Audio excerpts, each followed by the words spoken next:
November 30th, 1700. Through a howling blizzard on the frozen plains of Narva, you watch 8,000 Swedish soldiers march toward a Russian siege force of 40,000 men. The snow is so thick you can barely see 10 feet ahead. Your boots sink into drifts that reach your knees. The wind cuts through woolen leather like it's nothing. At the front of this suicidal advance rides an 18-year-old king who has never commanded a battle in his life. Charles XII of Sweden has been on the throne for barely 3 years. Every military advisor told him to wait. Every experienced officer urged caution. The Russians outnumber him 5-1. They hold fortified positions. They have artillery. This should be a massacre. Instead, Charles orders the attack at noon, using the blinding snowstorm as a weapon. Within 4 hours, the Russian army disintegrates. 40,000 men flee in panic, abandoning cannons, supplies, and thousands of their dead. An 18-year-old has just humiliated a superpower. This moment of impossible triumph marks the birth of a legend and the beginning of a catastrophe, because Charles XII will spend the next 18 years winning nearly every battle he fights while systematically destroying his own empire. His story ends where it began, on November 30th, exactly 18 years later, with a bullet through his skull and Sweden's empire shattered forever. Before we dive into one of history's most spectacular examples of winning every battle and losing the war, if you enjoy these deep explorations of historical figures who changed the world through brilliance and catastrophic mistakes, consider hitting that like button and subscribing for more content like this. And please comment below to let me know where you're listening from. I find it incredible that we're exploring the story of an 18th century Swedish king together from different parts of the world, connected across 3 centuries by our shared fascination with how genius and hubris can coexist in the same person. Here's what you need to understand about Europe. In 1700, Sweden wasn't supposed to be a superpower. It's a sparsely populated country in northern Europe, with brutal winters and limited agricultural land. But through a century of aggressive military expansion, Sweden had built an empire. They controlled the Baltic Sea like it was their private lake. Swedish territories stretched from modern-day Finland through Estonia, Latvia, and chunks of northern Germany and Poland. Sweden's army was legendary, its infantry formations perfected through decades of constant warfare. The Karolian soldiers, named after King Charles XI, could march faster, shoot straighter, and fight harder than almost anyone in Europe. This wasn't a nation. This was a military machine that happened to have a country attached to it. But empires built on military conquest make jealous neighbours. By 1697, when 15-year-old Charles XII inherited the throne from his father, 3 of those neighbours were plotting. Tsar Peter I of Russia wanted access to the Baltic Sea, the window to Europe that Russia desperately lacked. King Augustus II of Poland's Saxony wanted to recover territories Sweden had taken and prove his strength. King Frederick IV of Denmark-Norway wanted to settle old scores and reclaim lost lands. They formed a secret coalition and waited for the right moment. When Charles's father died and a teenage boy became king, they saw their opportunity. How could a 15-year-old bookish prince hold together an empire? The answer seemed obvious. He couldn't. They were catastrophically wrong. Charles XII was not what anyone expected. Contemporary descriptions paint a bizarre picture. He was thin, intense, and utterly indifferent to physical comfort. He slept on bare floors wrapped in his military cloak. He rarely drank alcohol. He never married and showed zero interest in women, which drove his court to distraction because he needed heirs. He was deeply, almost fanatically religious, convinced that God had chosen him to rule and would grant him victory. But more than anything, Charles was obsessed with war, not in the sense of enjoying it, but in the sense that warfare was the only thing he understood. Politics bored him. Diplomacy seemed like cowardice. Compromise was betrayal. There was right and wrong, victory and defeat, and nothing in between. This kind of black and white thinking makes for terrible kings, but sometimes makes for terrifying military commanders. In February 1700, the coalition struck. Saxony-Poland invaded Swedish Livonia. Russia besieged the fortress at Narva. Denmark attacked Sweden's German ally Holstein-Gottorp. 3 invasions, coordinated, overwhelming. The trap was sprung. Charles was 16 years old. His council urged negotiation. Instead, he declared war on all 3 simultaneously and moved with speed that stunned Europe. First target, Denmark. Charles didn't march overland. He loaded his army onto ships with British and Dutch naval support, sailed straight to the Danish island of Zealand, and landed an army within striking distance of Copenhagen. The Danes, who expected a long campaign, suddenly faced Swedish troops at their capital's doorstep. Within weeks, Denmark sued for peace. The Treaty of Trevendel in August 1700 knocked one enemy out of the war before summer ended. Charles was 17, 1 down, 2 to go. Then he turned toward Russia. Peter I, the towering, energetic, modernizing Tsar, had besieged the Swedish fortress at Narva with an enormous army. Numbers varied depending on the source. Contemporary accounts claim Peter had 40,000 men, Modern historians suggest perhaps 35,000, but even the conservative estimates give Russia a massive numerical advantage. Charles had approximately 8,000 men after his Danish campaign. His officers looked at the math and urged caution. Charles looked at the map and saw an opportunity. He force-marched his small army through brutal autumn conditions to reach Narva. The Russians, confident in their overwhelming numbers, had settled into siege positions. They had artillery, they had fortifications, they had built a defensive line that should have been impregnable. On November 30th, 1700, a massive snowstorm struck. Visibility dropped to almost nothing. This was the moment Charles chose to attack. Think about this decision for a second. You're 18 years old. You're outnumbered at least 4-1, possibly 5-1. The enemy holds fortified positions. A blizzard is turning the battlefield into a frozen hell. Every rational military calculation says wait. Charles ordered the assault at noon when the storm reached its peak intensity. Here's why it worked. The Swedish Karolian infantry had trained for exactly this kind of chaos. They advanced in tight formations, pikes and swords ready, moving through the blinding snow like they were on parade. The Russians, many of them poorly trained conscripts, couldn't see them coming until the Swedes were right on top of them. The Swedish tactic was brutal in its simplicity. Get close. Get so close the enemy artillery is useless. Then use cold steel. The Battle of Narva turned into a slaughter. Swedish infantry smashed through Russian lines in vicious hand-to-hand combat. The storm meant the Russians couldn't coordinate a defense. Units found themselves isolated, attacked from unexpected directions, surrounded before they realized what was happening. Panic spread. Officers lost control. Within hours, the Russian army disintegrated. Soldiers fled across the frozen Narva River. Thousands drowned or froze. By nightfall, over 8,000 Russians were dead or captured. Swedish casualties were around 2,000. Peter the Great, who had wisely left the siege before the battle, called it his first lesson in warfare. Europe called it a miracle. Charles XII, at 18, had achieved what should have been impossible. He had defeated a superpower with a fraction of its forces, using weather as a weapon and tactics as art. This is where the story should end, with triumph. This is where a wise king consolidates his victories, secures peace, and goes home. But wisdom and Charles XII never occupied the same room. Instead of pursuing Russia's shattered army toward Moscow while Peter was weak, Charles turned south toward Poland-Saxony. This decision would haunt him. For the next 6 years, Charles campaigned in Poland, hunting Augustus II across a landscape of mud, forests, and fortified cities. He won every battle. At Klitzau in 1702, he routed a Saxon-Polish army twice his size. At Pultusk in 1703, he crushed another combined force. At Fraustadt in 1706, his army annihilated a Saxon army so thoroughly that European military observers were brought in to study the battlefield. Charles's tactical genius was undeniable. He understood how to use terrain, how to exploit enemy mistakes, how to motivate his soldiers to achieve impossible things. He eventually forced Augustus from the Polish throne and installed his own puppet king, Stanislaw Leszczyński. Poland became a Swedish satellite. Charles had won again, but here's what makes this terrifying. While Charles spent 6 years chasing Augustus through Poland, Peter was learning. The Tsar who fled before Narva was not the same man who watched Charles waste years on a secondary front. Peter used that time to completely rebuild his army. He studied Swedish tactics. He imported European military advisors. He created new training regiments. He built weapons factories. The disaster at Narva became Russia's blueprint for transformation. By 1707, when Charles finally finished in Poland, he faced a completely different Russian military than the one he'd humiliated in 1700, and Charles, convinced of his own invincibility after years of unbroken victories, didn't notice the trap closing around him. In January 1708, Charles invaded Russia. His plan was straightforward: march to Moscow, force Peter to battle, destroy the Russian army, and dictate peace. He commanded approximately 40,000 veteran soldiers, the finest army in Europe. They had marched across the continent. They had won every engagement. They believed themselves invincible because they had never been proven otherwise. The invasion started well.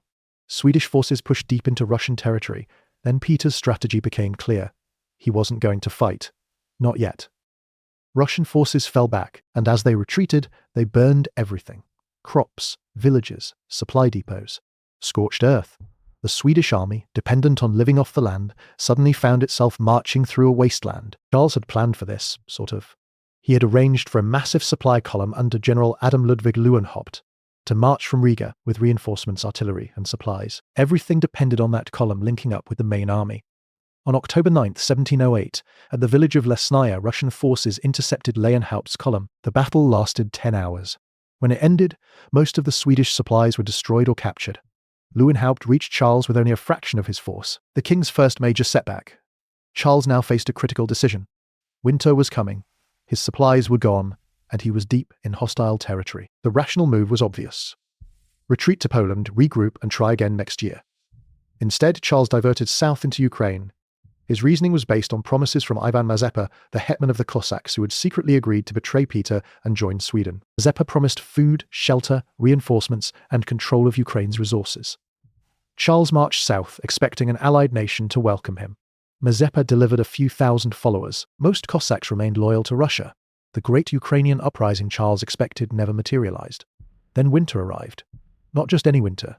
The winter of 1708 to 1709 was the coldest in a century. Temperatures plunged to -30 degrees Celsius and lower, birds froze in flight and fell dead from the sky, wine froze solid in barrels. The Swedish army, caught in the open without proper winter quarters, began to die, not from Russian attacks, from cold. Contemporary accounts described soldiers freezing to death at their posts, standing upright, turned into ice sculptures. Men lost fingers, toes, noses, ears to frostbite. Gangrene spread. Charles's elite army, the warriors who had marched across Europe, was being destroyed by weather. Historians estimate he lost perhaps half his force that winter. 20,000 men. Not killed in battle. Frozen, starved, disease-ridden. By spring 1709, Charles commanded a shadow of his former strength. Any other commander would have retreated. Charles laid siege to Poltava, a fortified town on the Vorskla River. His reasoning was tactical. By threatening Poltava, he could force Peter into open battle. Peter would have to come relieve the siege, and then Charles could achieve the decisive engagement he craved. It was sound military logic, with one catastrophic problem. Charles no longer had the forces to win a decisive engagement. His army was starving, exhausted, and outnumbered. But Charles believed. He believed in his own genius. He believed in Swedish military superiority. He believed God would grant him victory, because his cause was just. This is the thing about unbroken success. It teaches you the wrong lessons. Charles had won every battle, so he assumed he would win every battle. Then on June 27, 1709, during a reconnaissance mission, a musket ball shattered his left foot. The wound was catastrophic. Bone fragments, torn flesh. Infection risk. Charles couldn't ride. He could barely stand. His officers begged him to retreat, to let his army recover, to accept that circumstances had changed. Charles ordered the army to prepare for battle. On July 8th, the armies met at Poltava. Charles's force numbered approximately 19,000 exhausted, starving men. Many were recovering from frostbite. Their supply situation was desperate. Peter commanded 42,000 well-fed, well-equipped troops, with 102 artillery pieces defending fortified earthwork redoubts. The numerical and material disparity was staggering. Without their king on horseback leading charges, Swedish morale wavered. Field Marshal Carl Gustaf Renskold commanded in Charles's place, executing the king's orders from a stretcher. The battle began at dawn. Swedish infantry attacked the Russian redoubts. These were earthwork fortifications bristling with artillery. The Karolian soldiers, once invincible, advanced into a storm of cannon fire. Solid shot tore through formations. Grape shot shredded flesh. The Swedish assault, which had broken armies across Europe, stalled. Units became separated. Coordination collapsed. By midday, Swedish forces were being systematically destroyed. Renskild was captured. Senior officers fell dead or wounded. Charles, carried on a stretcher, tried to rally his men, but the battle was already lost. By afternoon, the Swedish army had ceased to exist as a fighting force. Casualties: 6,900 killed or wounded, 2,800 captured. Russian losses were significant but sustainable. The Battle of Poltava was the greatest military disaster in Swedish history, and it was entirely avoidable. Charles fled south with approximately 1,500 survivors. They crossed the Dnieper River into Ottoman territory. The king who had humiliated 3 empires was now a refugee. Most of his remaining army surrendered to the Russians. Peter the Great had won his war, but Charles refused to accept reality. He spent the next 5 years in exile at Bender in modern Moldova, a guest of the Ottoman Sultan. He lived in a bizarre limbo, still acting like a ruling monarch, still planning campaigns, still refusing to admit defeat. His presence eventually became an embarrassment. In 1713, when the Ottomans tried to evict him, Charles barricaded himself with his remaining followers and fought off Turkish soldiers in a tragicomic skirmish called the Kalabalik. The teenage military genius had become a stubborn exile who physically fought his own hosts rather than go home. Meanwhile, Sweden was dying. Denmark re-entered the war, Prussia invaded. Saxony-Poland attacked. Russia occupied Finland.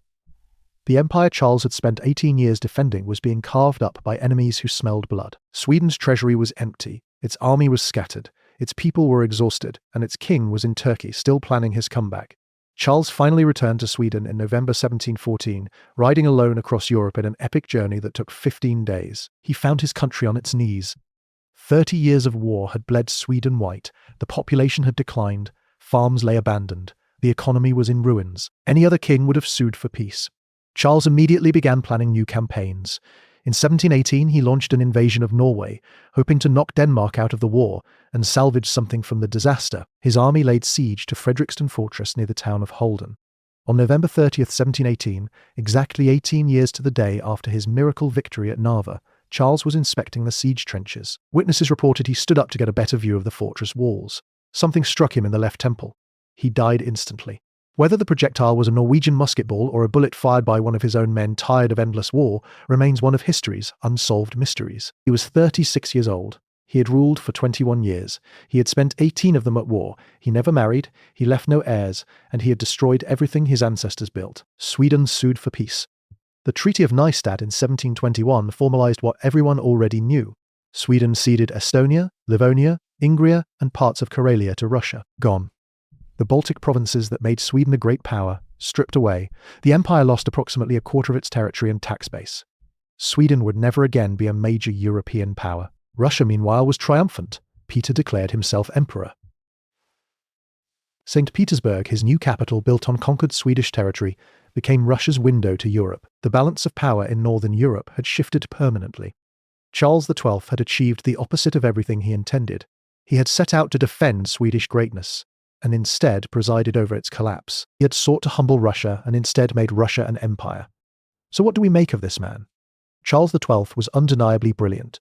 His tactical innovations were studied by military academies for generations. His victory at Narva against 5-to-1 odds remains one of history's most improbable triumphs. His personal courage was never in question. He led from the front, shared his soldiers' hardships, and refused privileges. He was incorruptible, deeply principled, and genuinely believed he was doing God's work. And yet he destroyed his country, not through incompetence or cowardice, but through the most dangerous kind of strength without wisdom. Charles won nearly every battle and lost everything that mattered. His story reveals a pattern that echoes through history. Napoleon would invade Russia a century later with a massive army and superior forces. He would also underestimate the Russian capacity for strategic retreat and the devastating power of Russian winter. He would also watch his army disintegrate, not through decisive battlefield defeat, but through attrition, cold, and hunger. Hitler would invade Russia 2 centuries after Charles with the most powerful military machine ever assembled. He would also assume that tactical brilliance could overcome strategic reality. He would also discover that defeating the Russian army and conquering Russia are 2 entirely different propositions. Charles XII was the first in a line of military geniuses who mistook winning battles for winning wars. But here's what makes Charles's story particularly tragic. He had chances to stop. After Narva, he could have negotiated from a position of overwhelming strength. After defeating Augustus, he could have secured Poland and returned home. After the disaster at Lesnaya, he could have retreated. After losing half his army to winter, he could have withdrawn. Even after Poltava, in exile, he could have accepted a negotiated peace that preserved some Swedish territories.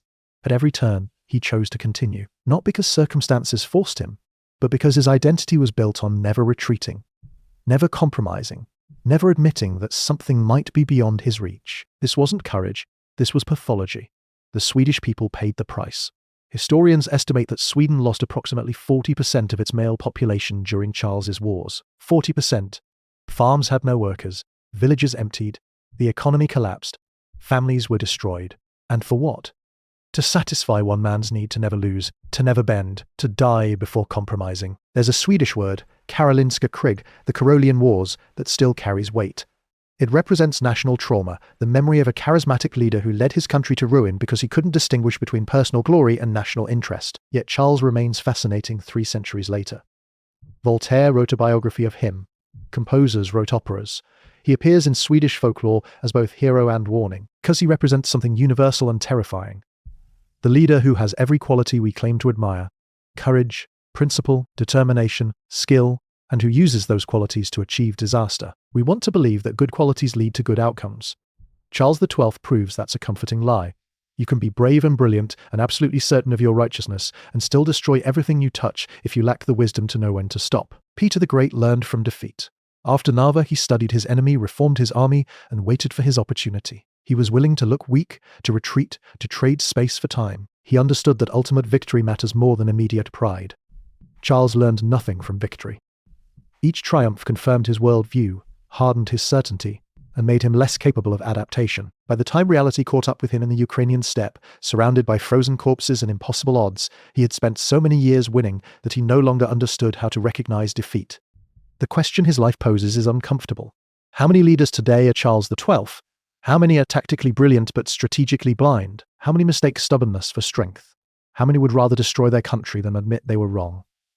These aren't just historical questions. Every time a leader refuses to compromise, insists only total victory is acceptable, and demands his people sacrifice everything for his vision, the ghost of Charles XII rides beside him.